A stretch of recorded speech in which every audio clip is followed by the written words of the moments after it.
सबके आगे बढ़े कदम। जीवन पुष्प चढ़ाने निकले माता के चरणों में हम। वंदे मातरम, वंदे मातरम, वंदे मातरम।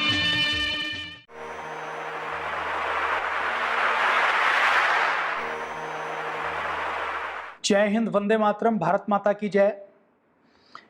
आज अगर हम बात करें भारत के इतिहास की, भारत के गौरव की और संकल्प की और मोटिवेशन की, तो जब मोटिवेशन की बात आती है तो पश्चिम के, यूरोप के उदाहरण हमें दिए जाते हैं।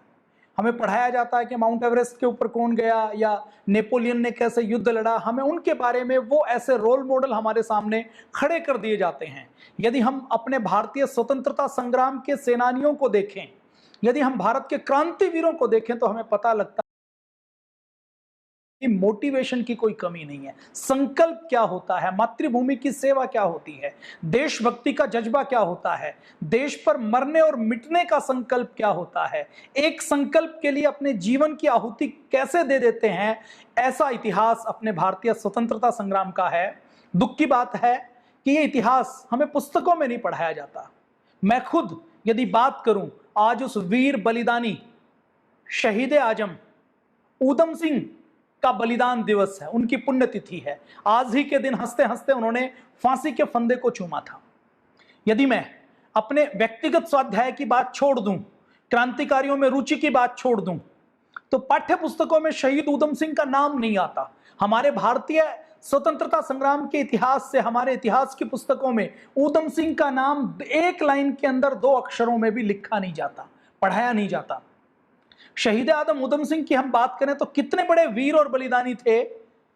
अंग्रेजों की मांद में घुसकर लंदन, जो पूरी दुनिया की आर्थिक राजधानी थी, पूरी दुनिया में सबसे सुरक्षित स्थान जिसको माना जाता था, उस लंदन में जाकर अंग्रेजों की मांद में घुसकर अंग्रेजों के अधिकारी को दिन दहाड़े शूट करने का काम शहीद आजम ऊधम सिंह ने। वीरता की अद्भुत मिसाल, ऐसा उदाहरण जो मिलना कहीं मुश्किल है।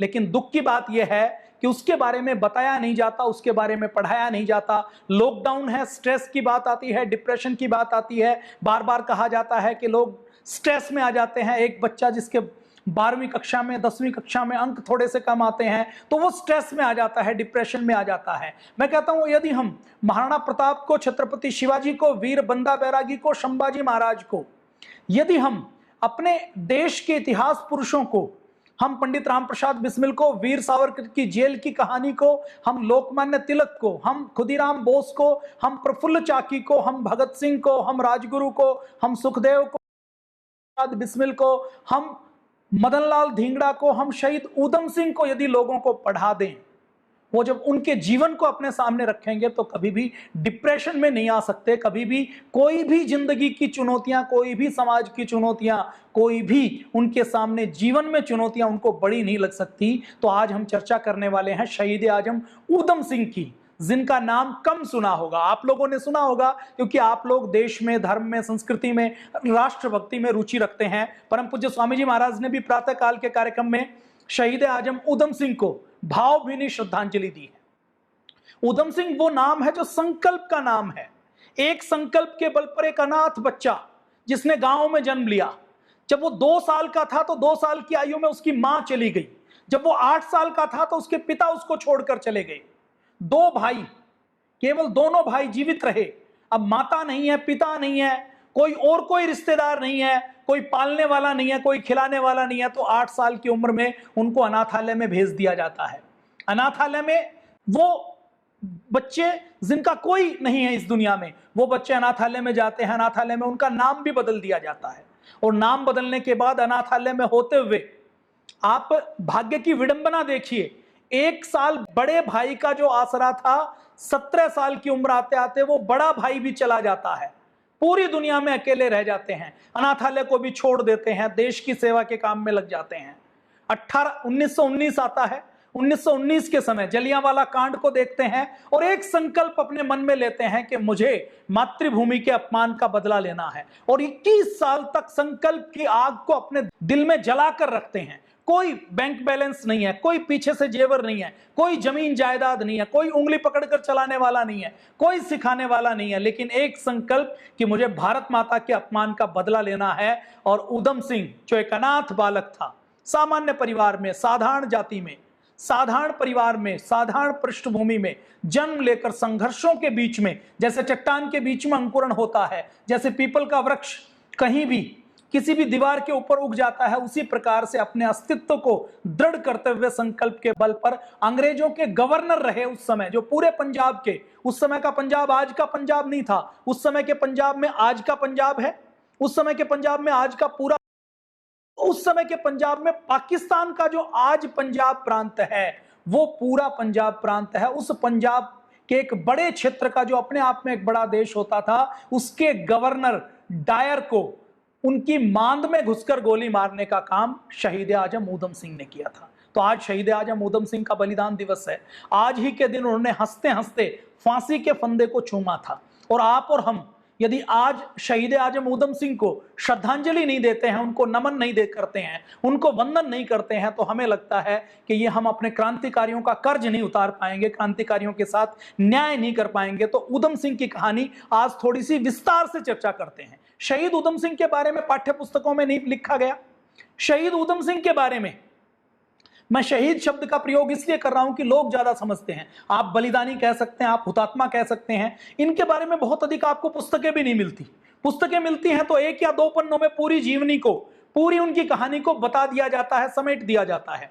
अभी हमारे लिए खुशी की बात यह है कि शहीद उधम सिंह जैसे व्यक्तित्व के ऊपर डॉक्यूमेंट्री बननी चाहिए, इनके ऊपर सीरियल बनने चाहिए, इनके ऊपर फिल्में बननी चाहिए, ताकि एक एक युवा के सामने उधम सिंह जैसा संकल्प खड़ा हो जाए। तो शहीद आजम उधम सिंह का पंजाब में एक छोटा सा जिला है, जो आज जिला है सुनाम। ब्रिटिश भारत में पंजाब नाम का प्रांत होता था, उस समय सुनाम नाम की एक जगह थी। वहां पर 26 दिसंबर 1899 में उधम सिंह का जन्म हुआ। कंबोज परिवार से, कंबोज समुदाय से, सिख समुदाय से थे। शहीद आजम उधम सिंह की, जैसे मैंने आपको बताया कि बचपन में जब वो 2 साल के थे तो 1901 में उनकी माताजी चल बसी। पिताजी के साये में उनका एक बड़ा भाई था, वो दोनों भाई पिताजी के साये में पलने लगे। अब 1907 आते आते जब वो उधम सिंह 8 साल के थे, तो 8 साल के होते होते उनके पिताजी चले जाते हैं। अब कोई है नहीं, घर अभी भी शहीद आजम उधम सिंह का घर अभी भी सुनाम में है। तो अब घर में कोई पालने वाला नहीं है, तो उनको अनाथाश्रम में भर्ती करवा दिया जाता है। सरकारी अनाथाश्रम में चले जाते हैं। अनाथाश्रम में जाने के बाद उनका नाम बदल दिया जाता है। उधम सिंह का बचपन का नाम शेर सिंह था और उनके भाई का नाम मुक्ता सिंह था। अनाथालय में जाकर उनका नाम शेर सिंह से उधम सिंह हो जाता है और उनके भाई का नाम साधु सिंह हो जाता है। और शहीद आजम उधम सिंह सर्वधर्म को मानने वाले थे। उनको यह लगता था कि भारत को एक करके रखना है, तो सबको साथ लेकर रखना है। तो उन्होंने उधम सिंह के साथ वो अपना नाम प्रयोग करते थे, राम मोहम्मद सिंह आजाद। वो जो 1940 में जब उनको फांसी की सजा दी गई, तो जेल से भी उन्होंने जो पत्र लिखे हैं, उन पत्रों में वो अपना नाम राम मोहम्मद सिंह आजाद लिखते हैं। वो कहते हैं कि इसके अंदर 3 धर्मों का समावेश है, राम हिंदू धर्म का, मोहम्मद मुस्लिम धर्म का, और सिंह सिख धर्म का प्रतीक है। तो ये राम मोहम्मद सिंह आजाद नाम रखते हैं, सर्वधर्म स्वभाव की बात करते हैं, और बचपन से ही उनकी इच्छा है कि देश के लिए मैं कुछ करूं। 1917 आता है। 1917 आते आते उनके बड़े भाई चले जाते हैं। उनकी उम्र केवल 17-18 वर्ष की होती है। 17-18 वर्ष की उम्र में उनके बड़े भाई चले जाते हैं। अब पूरे अकेले हैं, अनाथाश्रम को छोड़ देते हैं। छोड़कर क्रांतिकारियों के संपर्क में आते हैं। क्रांतिकारियों के संपर्क में आकर ये योजना बनाते हैं कि हमें देश के लिए, समाज के लिए कुछ बड़ा करना है, कुछ विशेष करना है। इसकी योजना बनाते हैं। ये जो समय है 1917 का, 1918 का, 1919 को, आइए थोड़ा सा इसको समझते हैं। इसको समझेंगे तो हमें अच्छे से क्लियर होगा कि वो समय क्या था, शहीद उधम सिंह के सामने क्या क्या चुनौतियां थी। उस समय देखिए फर्स्ट वर्ल्ड वार होता है 1914 से लेकर 1919 तक। अब जो फर्स्ट वर्ल्ड वार होता है, उस फर्स्ट वर्ल्ड वार में लगभग 13 लाख भारतीय सैनिक भाग लेते हैं। लगभग 50,000 सैनिक अपनी आहुति देते हैं, ब्रिटिश साम्राज्य के लिए लड़ते हैं। कहां पर लड़ते हैं? पूरी दुनिया में लड़ते हैं और अपनी आहुति देते हैं। अब यह सब होने के बाद महात्मा गांधी 1915 में दक्षिण अफ्रीका से वापस आते हैं। अंग्रेज उनसे बातचीत करते हैं कि आप भारतीय यदि इस फर्स्ट वर्ल्ड वॉर में अंग्रेजों के साथ सैनिक के रूप में सेवा देने का काम करेंगे तो हम भारत के ऊपर नरमी दिखाएंगे, भारत की आजादी में कुछ विचार करेंगे। तो ऐसी कल्पना करके महात्मा गांधी भी लग जाते हैं, युवाओं को कहते हैं कि अंग्रेजों की सहायता करनी है, वर्ल्ड वार के लिए भारतीय सैनिक बनकर अंग्रेजी साम्राज्य की रक्षा करें ताकि अंग्रेज भारत के साथ नरमी से पेश आए। तो 45,000 लोग अपनी आहुति दे देते हैं, सैनिक बनकर अपनी जान दे देते हैं। अब इस समय जब विश्व युद्ध का अंत होता है तो भारत के लोग क्या सोचते हैं कि हमने अंग्रेजों की इतनी सहायता की है, भारत के लोगों ने फर्स्ट वर्ल्ड वार में बहुत वीरता के साथ अंग्रेजी साम्राज्य के लिए, अंग्रेजों के लिए लड़ाई लड़ी, तो वो ये सोचते हैं कि अब अंग्रेज हमारे ऊपर अत्याचार कम करेंगे और नरमी से पेश आएंगे। अंग्रेज उल्टा करते हैं। उल्टा क्या करते हैं? एक रोलेट एक्ट के नाम से एक बिल लाते हैं जिसको काला कानून कहा जाता है। उस काले कानून में क्या होता है कि कोई भी भारतीय नेता को बिना किसी अपील के, बिना किसी दलील के, बिना किसी एफआईआर के, बिना किसी शिकायत के कभी भी उठाकर जेल में बंद कर दिया जाएगा। उसके ऊपर जो सजा सुनाई जाएगी वो बंद कमरे में उसकी सुनवाई होगी और बिना किसी अपील के, बिना किसी दलील के किसी को भी उठाया जा सकता है, जेल में डाला जा सकता है, फांसी के फंदे पर चढ़ाया जा सकता है, जो मर्जी सजा दी जा सकती है। तो एक तरीके से अंग्रेजों ने एक ऐसा काला कानून बनाया जिसके सहारे वो भारत के सारे क्रांतिकारियों का दमन करना चाहते थे कि भारत के अंदर कोई भी व्यक्ति उठ ना सके, बोल ना सके, भारत की स्थिति एक तरीके से गुलामों जैसी स्थिति बन जाए। तो अब इस सारी पृष्ठभूमि के अंदर अंग्रेजों के अत्याचार चल रहे हैं। अब पंजाब, जो उस समय का पंजाब, आज का हरियाणा, आज का जो पाकिस्तान के अंदर पंजाब है, वो इस बड़े प्रदेश के ऊपर पंजाब का गवर्नर होता है गवर्नर डायर। और उस समय पंजाब में जो अंग्रेजों की टुकड़ी होती है, उस टुकड़ी में भी, अंग्रेजों की टुकड़ी में भी एक जनरल होता है, उसका नाम भी जनरल डायर होता है। ये दो डायर है, एक गवर्नर डायर है, एक जनरल डायर है। अब हम आगे बात करेंगे। तो उस समय लोग शांतिपूर्ण प्रदर्शन करते हैं, तो शांतिपूर्ण प्रदर्शन करने लोगों के ऊपर अंग्रेज गोलियां चलवा देते हैं। अब अंग्रेज जब गोलियां चलाते हैं तो अब पंजाब उसका केंद्र बिंदु बना हुआ है। आप देखिए, ये जो 1910-20 का समय है ना, इस 1910-20 के समय में आप देखेंगे कि बंगाल से क्रांतिकारी हैं और बंगाल से जो क्रांतिकारी हैं, उस बंगाल के क्रांतिकारियों को तोड़ने के लिए अंग्रेजों ने बंग भंग किया ताकि धर्म के आधार पर हम बंगाल को दो हिस्सों में बांट दें। और बंगाल को जब धर्म के आधार पर दो हिस्सों में बांट देंगे तो ये क्रांतिकारी गतिविधियां ठप हो जाएंगी। ऐसा सोचकर अंग्रेजों ने दो स्टेप उठाए थे। एक तो बंग भंग किया था, दूसरा कलकत्ता से अपनी राजधानी 1912 में दिल्ली ट्रांसफर की थी कि राजधानी दिल्ली ट्रांसफर हो जाएगी तो हम क्रांतिकारियों के गुस्से से बच जाएंगे। अब दूसरे क्रांतिकारी कहां पर हैं? दूसरे क्रांतिकारी पंजाब में। उनको पता है कि ये जो पंजाबी कौम है, ये जो सिख कौम है, और इस एरिया में रहने वाले पंजाबी, सिख के साथ साथ जितनी भी जातियां हैं, चाहे जाट हैं, चाहे गुजर हैं, वो सब बहुत वीर और बहादुर और मार्शल रेस हैं। भारत के अंदर सारी जातियां वीर रही हैं, बहादुर रही हैं, किसी एक जाति के ऊपर नाम नहीं देंगे, लेकिन जिसको अंग्रेज मानते थे, यदि मैं उसकी भी बात करूं तो ये सारी बातचीत है। तो उसमें रोलेट एक्ट जब आता है तो लोग उसका विरोध करते हैं।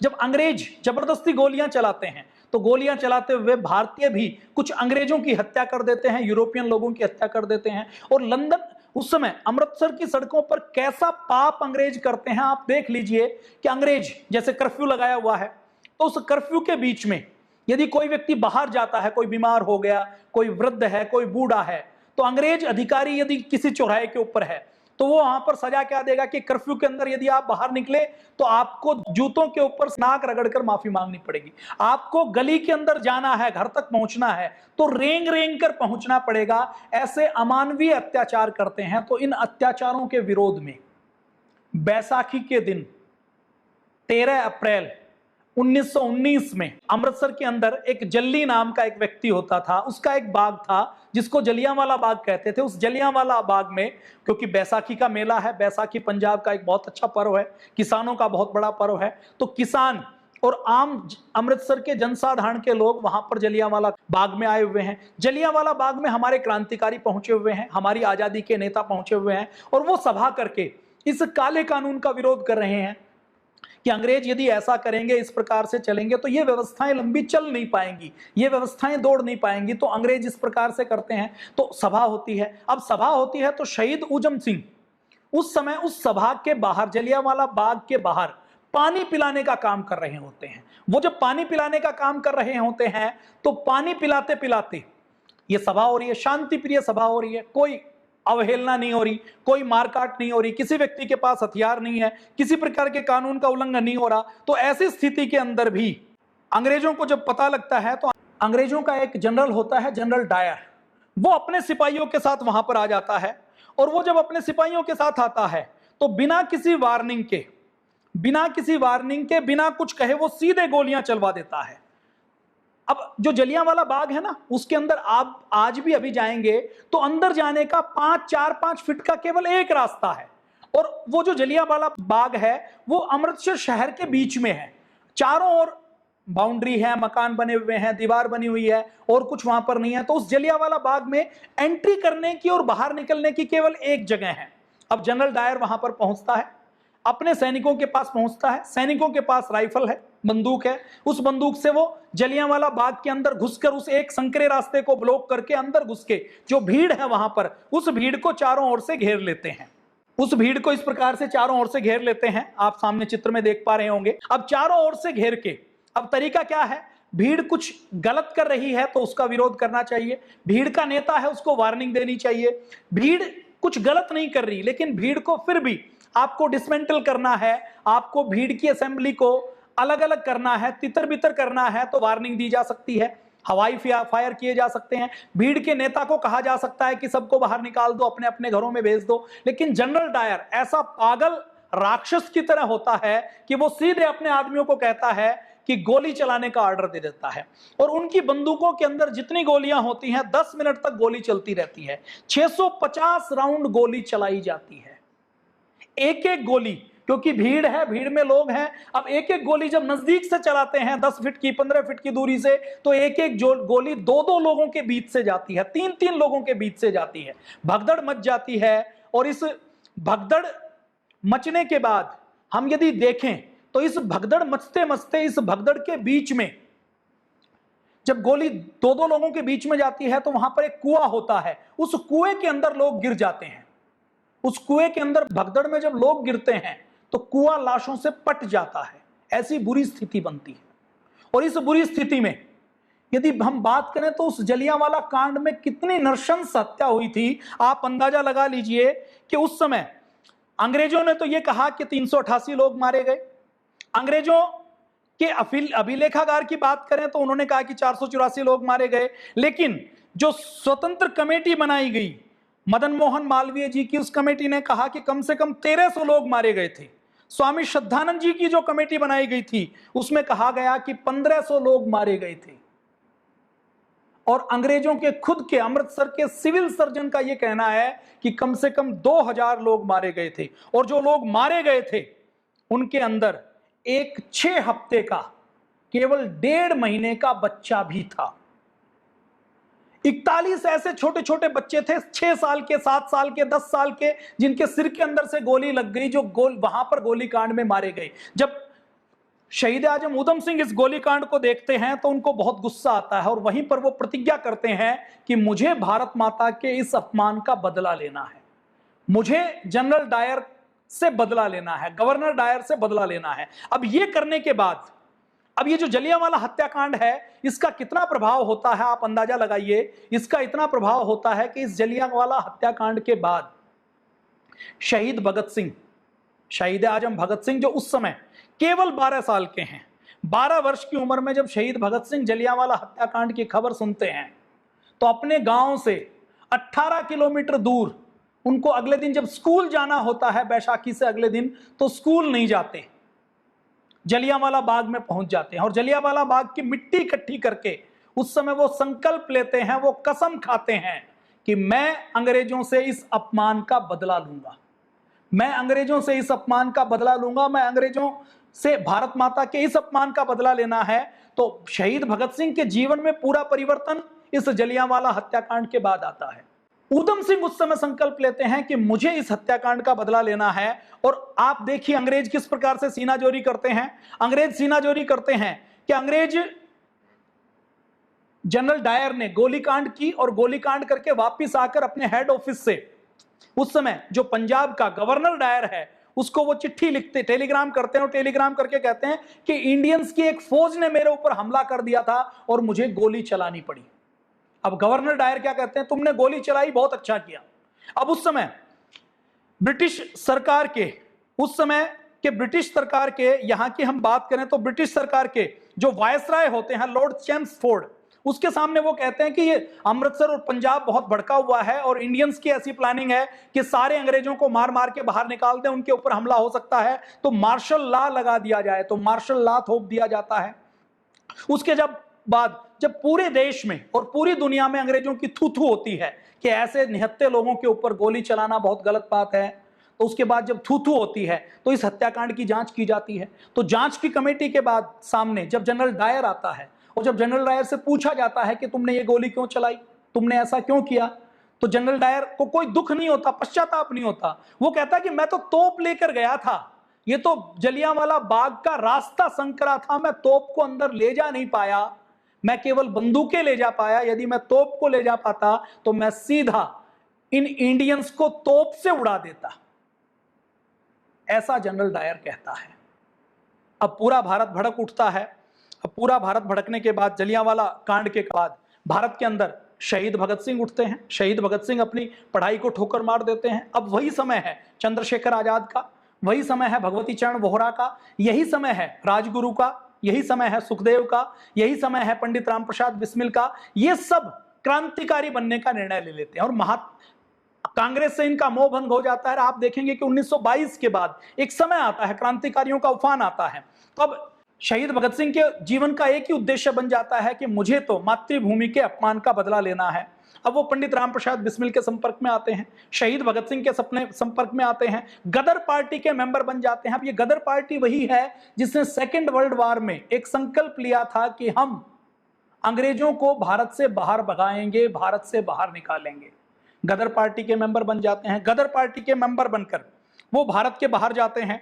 भारत के बाहर वो अफ्रीका में जाते हैं, दक्षिण अफ्रीका में नैरोबी में जाते हैं, ब्राजील में जाते हैं, जिम्बाब्वे में जाते हैं, अमेरिका में जाते हैं, वहां के लोगों से संपर्क करते हैं, वहां से क्रांति का काम करते हैं। उसके बाद शहीद भगत सिंह से संपर्क होता है तो भगत सिंह उनको भारत आने के लिए कहते हैं। अब ये जो शहीद ऊधम सिंह के जीवन का ये पार्ट है, इसके बारे में लोगों को जानकारी बहुत कम है, इसके बारे में बहुत जानकारी कम है। तो शहीद ऊधम सिंह इन देशों के अंदर क्रांति का प्रचार प्रसार करते हैं और जब इन देशों से वापस आते हैं तो अपने साथ बंदूकें लेकर आते हैं, अपने साथ 50 क्रांतिकारियों को लेकर आते हैं।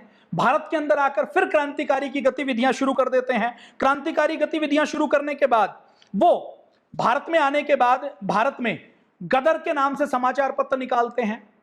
अब एक बार पुलिस का छापा पड़ता है, पुलिस का छापा पड़ता है तो शहीद ऊधम सिंह को गिरफ्तार कर लिया जाता है। उनके पास गदर समाचार पत्र निकलता है, उनको गिरफ्तार करके फिर जेल में बंद कर दिया जाता है। जेल में उनकी मुलाकात और क्रांतिकारियों के साथ होती है।